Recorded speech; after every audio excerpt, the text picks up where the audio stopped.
The Secret Garden, Chapter 3, Across the Moor. She slept a long time, and when she awakened, Mrs. Medlock had bought a lunch basket at one of the stations, and they had some chicken and cold beef and bread and butter and some hot tea. The rain seemed to be streaming down more heavily than ever, and everybody in the station wore wet and glistening waterproofs. The guard lighted the lamps in the carriage, and Mrs. Medlock cheered up very much over her tea and chicken and beef. She ate a great deal, and afterward fell asleep herself, and Mary sat and stared at her and watched her fine bonnet slip on one side until she herself fell asleep once more in the corner of the carriage, lulled by the splashing of the rain against the windows. It was quite dark when she awakened again. The train had stopped at a station, and Mrs. Medlock was shaking her. "You have had a sleep," she said. "It's time to open your eyes. We're at Thwaite Station, and we've got a long drive before us."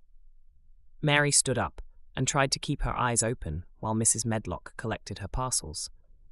The little girl did not offer to help her, because in India native servants always picked up or carried things, and it seemed quite proper that other people should wait on one. The station was a small one, and nobody but themselves seemed to be getting out of the train. The station master spoke to Mrs. Medlock in a rough, good-natured way, pronouncing his words in a queer, broad fashion, which Mary found out afterward was Yorkshire. "I see there's got back," he said, "and there's browt the young un with thee." "Aye, that's her," answered Mrs. Medlock, speaking with a Yorkshire accent herself, and jerking her head over her shoulder toward Mary. "How's thy missus?" "Well enow. The carriage is waiting outside for thee." A brougham stood on the road before the little outside platform. Mary saw that it was a smart carriage, and that it was a smart footman who helped her in. His long waterproof coat and the waterproof covering of his hat were shining and dripping with rain, as everything was, the burly station master included. When he shut the door, mounted the box with the coachman, and they drove off, the little girl found herself seated in a comfortably cushioned corner, but she was not inclined to go to sleep again. She sat and looked out of the window, curious to see something of the road over which she was being driven to the queer place Mrs. Medlock had spoken of. She was not at all a timid child, and she was not exactly frightened, but she felt that there was no knowing what might happen in a house with 100 rooms, nearly all shut up, a house standing on the edge of a moor. "What is a moor?"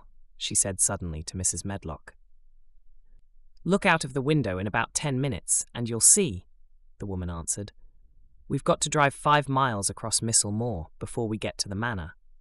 You won't see much because it's a dark night, but you can see something." Mary asked no more questions, but waited in the darkness of her corner, keeping her eyes on the window. The carriage lamps cast rays of light a little distance ahead of them, and she caught glimpses of the things they passed.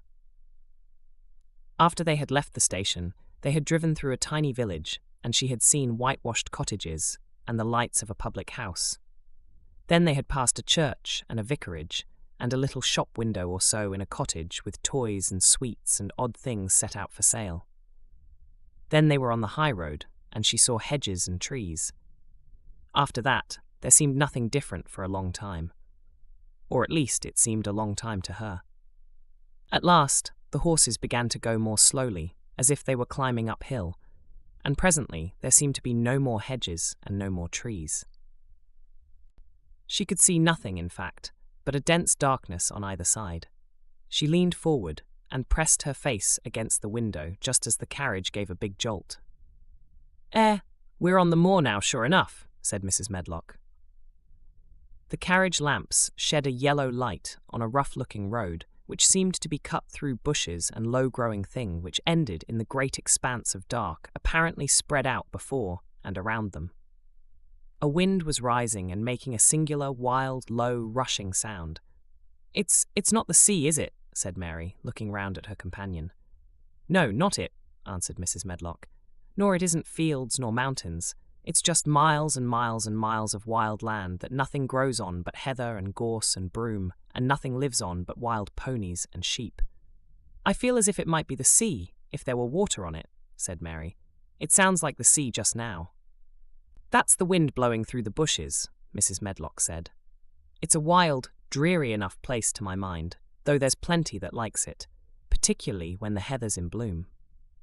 On and on they drove through the darkness, and though the rain stopped, the wind rushed by and whistled and made strange sounds. The road went up and down, and several times the carriage passed over a little bridge, beneath which water rushed very fast, with a great deal of noise. Mary felt as if the drive would never come to an end, and that the wide, bleak moor was a wide expanse of black ocean through which she was passing on a strip of dry land. "I don't like it," she said to herself. "I don't like it," and she pinched her thin lips more tightly together. The horses were climbing up a hilly piece of road when she first caught sight of a light. Mrs. Medlock saw it as soon as she did and drew a long sigh of relief. I am glad to see that bit o' grang light twinkling," she exclaimed. "It's the light in the lodge window. We shall get a good cup of tea after a bit, at all events."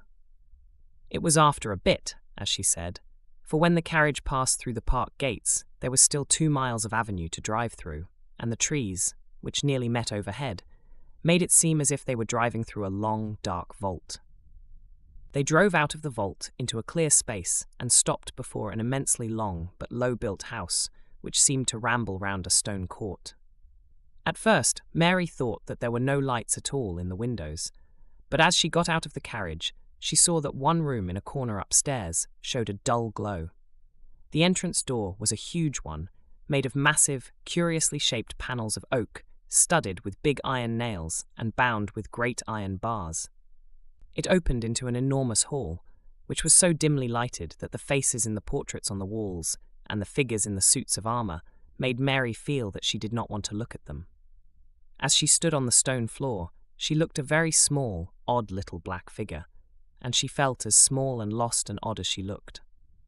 A neat, thin old man stood near the manservant, who opened the door for them. "You are to take her to her room," he said in a husky voice. "He doesn't want to see her. He's going to London in the morning." "Very well, Mr. Pitcher," Mrs. Medlock answered. "So long as I know what's expected of me, I can manage." "What's expected of you, Mrs. Medlock," Mr. Pitcher said, "is that you make sure that he's not disturbed and that he doesn't see what he doesn't want to see."